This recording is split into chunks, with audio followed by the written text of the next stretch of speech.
ধানমন্ডির ৩২ নম্বর বাড়ির একাংশ গুড়িয়ে দেওয়া হয়েছে। সেখানকার এই মুহূর্তের পরিস্থিতি জানতে সরাসরি যুক্ত হচ্ছে সহকর্মী জাহিদ হোসেনের সঙ্গে। জাহিদ, আপনি তো সকাল থেকে আমাদেরকে আপডেট জানাচ্ছিলেন, এখন কি অবস্থা দেখছেন সেখানে?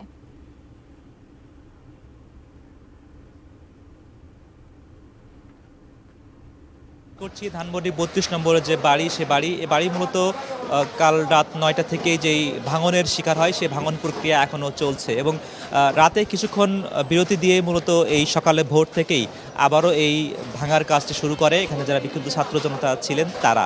এবং তারা বলছেন যে আসলে এটিকে সম্পূর্ণরূপে মাটির সঙ্গে গুঁড়িয়ে দেয়া বা মিশিয়ে দেয়া যতক্ষণ না শেষ হবে ততক্ষণ পর্যন্ত তাদের এই ভাঙন প্রক্রিয়া সেটি চলমান থাকবে। এবং শুধু তারা আসলে এই ধানমন্ডি ৩২ নম্বরের ভবনেই ভাঙচুর করছেন তা না, গুঁড়িয়ে দেওয়ার কাজ করছেন তা না, তারা বলছেন এখানে একটি অংশ তারা ইতিমধ্যেই এখান থেকে অদূরে অবস্থিত ধানমন্ডি ৫-এর যে সাবেক প্রধানমন্ত্রী, ক্ষমতাচ্যুত প্রধানমন্ত্রী শেখ হাসিনার যে ভবন সুধা সদন, সেখানেও কিন্তু ভেঙে গুঁড়িয়ে দেওয়ার প্রক্রিয়া সেটি তারা শুরু করতে চাইছেন এবং সেটি ইতিমধ্যে শুরু করেছেন বলেও আমরা জানতে পেরেছি। এবং এখনকার ঘটনা যদি বলতে চাই, এখানে ধানমন্ডি ৩২-এর মূল যে ভবনটি, যেটিকে মূলত জাদুঘর হিসেবে ব্যবহার করা হতো, সেটি কিন্তু আপনি দেখছেন যে ইতিমধ্যেই ২/৩ সেটিকে ভেঙে ফেলা হয়েছে। মাটির সঙ্গে মিশিয়ে ফেলার যে প্রক্রিয়া তারা বলছেন সেটি কিন্তু প্রায় ৭০% বেশি পরিমাণ কাজ তারা শেষ করে ফেলেছেন, এখন কিন্তু শেষ পর্যায়ে আছে।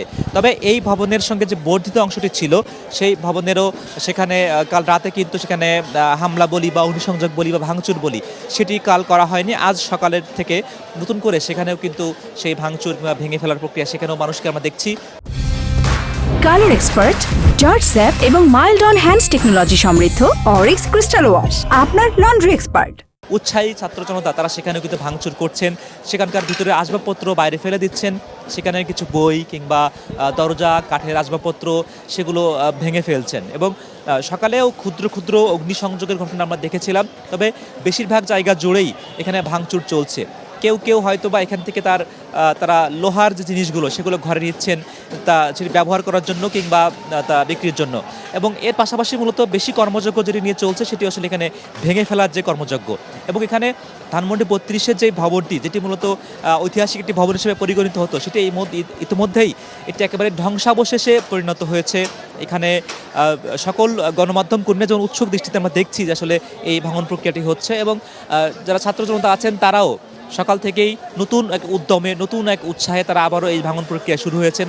এর মধ্যে কেউ কেউ আছেন যারা গতকাল রাত ৯টা থেকেই এখানে জড়িত ছিলেন, আবার কেউ কেউ নতুন করে সকালে এসে জানিয়েছেন যে আসলে তারা এই ইতিহাসের সাক্ষী হতে এই ধানমন্ডি ৩২ নম্বরের ভবনটিকে গুঁড়িয়ে ফেলার যে এই প্রক্রিয়া সেটিতে যুক্ত হতে পারার সুযোগ তারা মিস করতে চাননি, তাই রাতে তারা আসতে না পারলেও সকালে এসে আবারও সেই প্রক্রিয়া তারা যুক্ত হয়েছেন। এবং যেটি বলছিলাম, যেখানে ভেঙে ফেলার যে প্রক্রিয়াটি একটু আগেই দেখছিলাম যে আসলে এখানে যে ২টি এক্সক্যাভেটর দিয়ে মূলত ভাঙন কাজে সহযোগিতা করা হচ্ছিল, বৃহৎ পরিসরে ভাঙা হচ্ছিল, সেটি একটু আগেই আমরা দেখেছি এই স্থান ত্যাগ করে চলে গিয়েছে।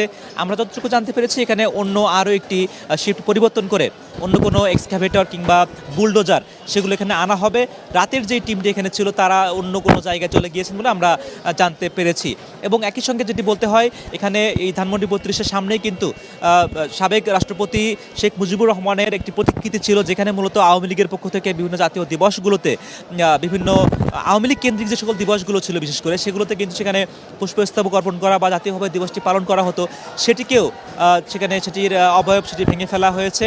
সেটি আসলে শেখ মুজিবুর রহমানের যে অবয়ব ছিল সেটি, এর পাশে যে পুলিশের চেকপোস্ট ছিল সেটি, এগুলো সবগুলোই কিন্তু এখানে ভেঙে ফেলা হয়েছে।